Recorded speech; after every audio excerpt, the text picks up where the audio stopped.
എൻ്റെ പേര് ബാബു ജോർജ്. എൻ്റെ ഇവിടെ തൃശ്ശൂർ ജില്ലയിലെ മുളോത്താവ് എന്ന വഴിയിലാണ് എൻ്റെ മീൻ കച്ചവടം.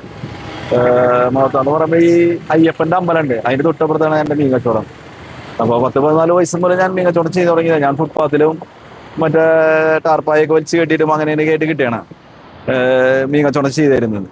ഇപ്പം ഞാൻ ഇവിടെ എനിക്ക് സ്ഥലം ഞാൻ എടുത്തു, വിലയ്ക്ക് മേടിച്ചു. വിലയ്ക്ക് മേടിച്ചു കഴിഞ്ഞാൽ വലിയ സംഖ്യ ലോൺ എടുത്തിട്ടാണ് ഞാൻ മേടിച്ചാണ്. അപ്പൊ നമുക്ക് ദൈവം അങ്ങനെ ഒരു സാഹചര്യം നമുക്ക് ഒരുക്കി തന്നതിനാണ് ഞാനിത് ചെയ്യണതിന്റെ കാരണം. പിന്നെ എൻ്റെ ബന്ധക്കാർക്ക് ഒരാൾക്ക് ക്യാൻസർ ബാധിച്ചിട്ടുണ്ടായിരുന്നു. അപ്പൊ അതിന്റെ ഭാഗമായിട്ടാണ്. നമ്മളൊക്കെ ഭാഗ്യന്മാരല്ല എന്ന് വെച്ചിട്ടുണ്ടെങ്കിൽ നമുക്ക് അസുഖങ്ങളോ ചെറുവക പനി തലവേദന അങ്ങനെയുള്ള ചെറുവക അസുഖങ്ങളോ ഇതുവരെയായിട്ട് ഉണ്ടായിട്ടുള്ളൂ. നമുക്ക് വലിയ വലിയ അസുഖങ്ങളൊന്നും ഉണ്ടായിട്ടില്ല. അപ്പൊ നമ്മളൊക്കെ ഭാഗ്യന്മാരല്ലേ. അപ്പൊ അതിന്റെ ഭാഗമൊക്കെ ആയിട്ടാണ് ഞാൻ അത് കൊടുക്കണം. പിന്നെ നമ്മളില്ലായ്മകളിൽ നിന്നാണ് നമ്മുടെ അപ്പച്ചനെ കുറെ ബുദ്ധിമുട്ടും കഷ്ടപ്പാടും ഒക്കെ അനുഭവിച്ചുള്ളതാണ്. അതെപ്പോഴും എൻ്റെ ചെവിയിൽ ഇങ്ങനെ കേട്ടിട്ട് നമുക്ക് ഭയങ്കര അസ്വസ്ഥയാണ്. ഈ പാവങ്ങളൊക്കെ കാണുമ്പോൾ നമുക്ക് ഭയങ്കര വിഷമമാണ്. അപ്പൊ അതുകൊണ്ടൊക്കെയാണ് ഞാൻ ഇത് ചെയ്യാമെന്ന് തീരുമാനിച്ചത്. പിന്നെ ഞാൻ മെഡിക്കൽ കോളേജ് റൂട്ടിലാണ് ഞാൻ കച്ചവടം ഇട്ടായിരുന്നത്, മീൻ കച്ചവടം. ഞാൻ ഓരോ ഫുട്പാത്തിലും അവിടെ എടുക്കായിരുന്നു കച്ചവടം. ലാസ്റ്റ് നമുക്ക് ഇത് കിട്ടി. അപ്പൊ അതിന്റെ ഭാഗമായിട്ട് നമുക്ക് ചെയ്യാന്നുള്ളൊരു ഇത് ഞാൻ വീട്ടുകാരത്ത് സംസാരിച്ചപ്പോൾ വീട്ടുകാരും പറഞ്ഞു കൊടുക്കണോണ്ട് കുഴപ്പമൊന്നുമില്ല, നല്ല കാര്യമില്ല എന്നൊക്കെ പറഞ്ഞു. അപ്പൊ അവരും സപ്പോർട്ടാണ്. പിന്നെ നമ്മള് ചെറുപ്പം മുതൽ അപ്പച്ചന്റെ ഒരു ഇതില് കേട്ട് കുറെ പട്ടിണിയും പ്രാരാബ്ദത്തൊക്കെ കഴിഞ്ഞിട്ടാണ് ഞാൻ പട്ടിണി നടന്നിട്ടില്ല. പക്ഷെ അപ്പച്ചനൊക്കെ ഭയങ്കര ബുദ്ധിമുട്ടും കഷ്ടപ്പാടൊക്കെ അനുഭവിച്ചിട്ടാണ് ഞങ്ങളൊക്കെ ഇതാക്കിയത്. അതുകൊണ്ടൊക്കെ ഞാൻ ചെയ്യാൻ തീരുമാനിച്ചാണ്. അപ്പൊ ഞാൻ എന്തിനാ ഇവിടെ രോഗികളായിട്ട് വരുന്നവർ അപ്പുറത്തുപ്പുറത്തൊക്കെ നിൽക്കണ. ഇപ്പൊ തിരക്കാണ് ഇവിടെ, കച്ചവടം കട്ടിങ്ങും അങ്ങനെ കാര്യങ്ങളൊക്കെ ചെയ്യുകയാണെങ്കിൽ അപ്പുറത്തുപ്പുറത്ത് രോഗികൾ വന്ന് നിൽക്കണ്ടായിരിക്കാം. അപ്പൊ ഞാൻ എനിക്ക് ഏകദേശം അവരെ രൂപം കണ്ടറിയാം. അവരെ കെട്ടും പഞ്ചായത്തുകളൊക്കെ ആയിട്ടാണ് ആൾക്കാർ നിൽക്കുക. അപ്പൊ അവര് എന്റെ തിരക്ക് കഴിയുമ്പോൾ അവരിങ്ങോട്ട് വരും. എന്നിട്ട് ഇങ്ങനെ ചോദിക്കൊന്നുമില്ല. അവരങ്ങനെ നിൽക്കണ കാണുമ്പോൾ തന്നെ എനിക്ക് തോന്നും നമുക്ക് ഏകദേശം അവരുടെ രൂപം കണ്ടാൽ അറിഞ്ഞൂടെ. അപ്പൊ അവരെ കണ്ടു കഴിഞ്ഞാൽ എനിക്ക് തോന്നും. അപ്പൊ അവരോട് വിളിക്കുമ്പോ അവര് വരും. അപ്പൊ ഞാൻ എന്താ ചേട്ടാ എന്താ വേണ്ടെങ്കിൽ അപ്പൊ അപ്പൊ ഒന്നും പറയില്ല. അവര് കണ്ടറിഞ്ഞ് കൊടുക്കാണ്. അപ്പൊ ഞാൻ ചെറുമീനാണ് അവർക്ക് കൂടുതൽ കഴിക്കേണ്ടതെന്ന് പറഞ്ഞ ഡോക്ടേഴ്സ്. അപ്പൊ ഞാൻ അവർക്ക് ഏതാ വേണമെന്ന് ചോദിക്കും. അപ്പൊ ഏതാ വേണമെന്ന് വെച്ചിട്ടുണ്ടെങ്കിൽ എനിക്ക് കഴിയാവുന്നതാണെങ്കിൽ ഞാൻ തീർച്ചയായിട്ടും കൊടുക്കും. അല്ലെങ്കിൽ എന്തെങ്കിലും ചെറുമീനായാലും ഞാൻ കൊടുക്കും. അത് നല്ല ഫ്രഷ് ആയിട്ട് തന്നെയുള്ള കൊടുക്കുള്ളൂ. അതായത് കുറെ വീഡിയോകളിലും മറ്റുള്ളതൊക്കെ ചീഞ്ഞാണ് കളിച്ചാണ് പൊളിച്ചാണെന്നൊക്കെ വന്നിട്ടുണ്ടായിരുന്നു. അതൊക്കെ എന്തെങ്കിലും ആരെങ്കിലും പറഞ്ഞോട്ടെ. അസൂയക്കാര് കുറെ പേരുണ്ടാവില്ലോ.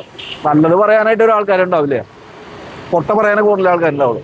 അപ്പൊ ഞാൻ ചെയ്യണത് എന്റെ മനസ്സിന്റെ തോടാണ് ഞാനിത് കൊടുക്കുന്നത്. എനിക്ക് ഗുണം ചെയ്യാന്ന് വെച്ചിട്ടുണ്ടെങ്കിൽ എനിക്ക് ഒരു സംതൃപ്തിയാണ് കൊടുക്കുമ്പോ. ഇല്ലാത്തൊരു കുറ്റമുള്ളവർക്ക് തീർച്ചയായിട്ടും കൊടുക്കും ഞാൻ. ഇതിനപ്പുറം ഞാൻ ചെയ്യും.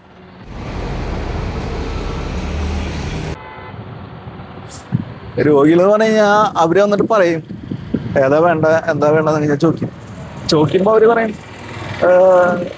അവര് പറയില്ല എന്നുണ്ടെങ്കിൽ അവർക്ക് ഒരു അസ്വസ്ഥതയാണ്. ഒരു വെറുതെ ഫ്രീ ആയിട്ട് കിട്ടുന്ന സാധനങ്ങളല്ല. അപ്പൊ ഞാൻ ചോദിക്കും ചേട്ടാ എന്താ കഴിക്കാനല്ലോ ഇവരൊക്കെ പറയണെന്ന് പറയുമ്പോ എനിക്ക് പറ്റാവുന്നത് ഞാൻ അവർക്ക് ചെയ്തു കൊടുക്കും.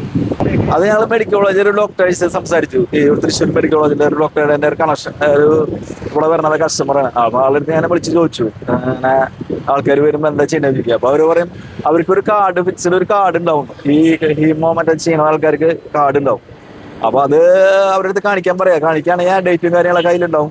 അപ്പൊ ആദ്യം നമ്മള് അറിയാത്തവരാണെങ്കിൽ ഞങ്ങൾ ചോദിക്കും കാർഡുണ്ടോ, എത്ര നാളായി, എങ്ങനെയാ ഏതാന്നൊക്കെ ചോദിക്കും. അപ്പൊ അല്ലാന്നുവെച്ചിട്ടുണ്ടെങ്കിൽ അവര് നമുക്ക് കാണിച്ചു തരും കാർഡ് ഉണ്ടെങ്കിൽ. അല്ലാത്തവരാണെങ്കിൽ നമുക്ക് ഏകദേശം കണ്ട രൂപ അറിഞ്ഞൂടെ.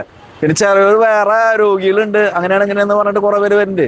പുറമെ രോഗികളുണ്ട്, അവർക്ക് വരാൻ കഴിയില്ല എന്ന് പറയുന്നത്. അപ്പൊ ഞാൻ കഴിഞ്ഞ മുമ്പിലത്തെ ആഴ്ച ഒരു ചേട്ടൻ വന്നിട്ടായിരുന്നു. അപ്പൊ ആ ചേട്ടൻ 2 പ്രാവശ്യം വരാറുണ്ട്. ആളെന്റെ സ്ഥിരം കസ്റ്റമറാണ്, മീൻ മേടിക്കാൻ വരാറുണ്ട്. അപ്പൊ അങ്ങനെ കണ്ടു, ബോർഡ് കണ്ടു. അപ്പൊ അവർക്ക് വരാൻ ബുദ്ധിമുട്ടാണ്, അവർക്ക് ഹസ്ബൻഡ് ഇല്ല, പിന്നെ വരാനായിട്ട് ആരുമില്ല. ഞാൻ അയൽവക്കാരനാണെന്ന് പറഞ്ഞപ്പോ ഞാൻ ചോദിച്ചു ചേട്ടാ എന്തിട്ടാ കഴിക്കാതെ മീനെ കഴിക്കുന്നത്. അയിലും ചാളയ്ക്ക് അവർക്ക് ഇഷ്ടം എന്ന് പറഞ്ഞു. അപ്പൊ ഞാൻ ഒരു ചാള അയിലും കൂടിയിട്ട് മിക്സ് ചെയ്ത് കൊടുത്തു. അപ്പൊ ആൾക്ക് സന്തോഷമായി. ആള് പറഞ്ഞു നല്ല കാര്യമാണ് എന്നൊക്കെ പറഞ്ഞിട്ട് ആള് ഇതായി. അപ്പൊ അതൊക്കെ കേൾക്കുമ്പോൾ നമുക്ക് സന്തോഷമല്ലേ. നമുക്ക് ഇല്ലാത്ത കുറ്റമുള്ളൂ എന്നെങ്കിൽ ഞാൻ തീർച്ചയായിട്ടും ഇവരൊക്കെ നല്ല സപ്പോർട്ടാണ്. ഈ അമ്പലത്തിന്റെ അടുത്തുള്ള ഇറങ്ങുന്ന എല്ലാവരും നല്ല സപ്പോർട്ടാണ്. നല്ല കാര്യം എന്ന് പറഞ്ഞിട്ട് എല്ലാവരും സപ്പോർട്ട്. പിന്നെ അവർക്ക് കഴിയാവുന്നതും അവർക്കും കൊടുക്കുന്നുണ്ട് ഞങ്ങള്. പിന്നെ ഇവിടെ കുറച്ച് അടുത്ത് 1-2 രോഗികളൊക്കെ ഉണ്ട്. അപ്പൊ അവര് വരുമ്പോ അവര് ഫ്രീ ആയിട്ട് മേടിക്കില്ല. ചിലവർക്കൊരു ബുദ്ധിമുട്ടൊക്കെ അറിയുന്നു. അപ്പൊ ഞാൻ എന്തെങ്കിലും കൂടുതൽ ഇട്ട് കൊടുക്കും. ഒരു പ്ലസ് പോലെ ഒന്നും പറയില്ല. അവർ വീട്ടിൽ പോയിട്ട് മാവട്ടെ എന്ന് വിചാരിച്ചിട്ട് അതിലെന്തെങ്കിലും അവർ മേടിച്ചതിൽ എന്തെങ്കിലും സെലക്ടഡ് സാധനങ്ങൾ അങ്ങനെ ഇട്ട് കൊടുക്കും. എനിക്കൊരു സംതൃപ്തി അതാണ്. മറ്റുള്ളവരെ നമ്മൾ നോക്കേണ്ട ആവശ്യമില്ല. അപ്പോ അങ്ങനെ ആൾക്കാർ വന്ന് അവര് വിലക്ക് വേണ്ടി അവര് ഇത്തിരി നല്ല ടീമുകളൊക്കെ ഹൈ ലെവൽ ടീമുകളൊക്കെയും അപ്പൊ അവര് മീനൊക്കെ മേടിച്ചു പോകുമ്പോ ഞാൻ അങ്ങനെ നമുക്ക് ഏകദേശം അറിയാലോ അവരെ അടുത്തറിയുന്ന ആൾക്കാര് അവരെ വീട്ടിലെ രോഗികൾ അങ്ങനെ ഉണ്ടെന്ന് അറിയുമ്പോ ഞാൻ അതില് പ്ലസ് എന്തെങ്കിലും വല്ലതും ഇട്ട് കൊടുക്കും. അപ്പൊ അങ്ങനെ അവരൊന്നും പറയില്ല. അതാണ് എനിക്കൊരു സന്തോഷം, എന്റെ മനസ്സിന്റെ ഒരു സന്തോഷം. അപ്പൊ ആൾക്കാർ ചോദിക്കും നീ എന്തിനാ അത് ചെയ്യേണ്ട ആവശ്യം, അവർക്ക് കുഴപ്പമില്ലാത്തവരല്ല അങ്ങനെയാണ് ഇങ്ങനെയാണെന്നൊക്കെ എന്റെ അടുത്ത് പറയാ ആൾക്കാര്. പറഞ്ഞോട്ടെ അത് നമ്മൾ ഇതിലെ പുറത്തുകൂടെ വിട്ടു അത്രേ ഉള്ളൂ. എനിക്ക് ചെയ്യണം എന്നുള്ള മനസ്സിൽ തന്നെയാ, നമുക്ക് ഇല്ലാത്ത പറ്റുള്ളൂ തീർച്ചയായിട്ടും ചെയ്യും.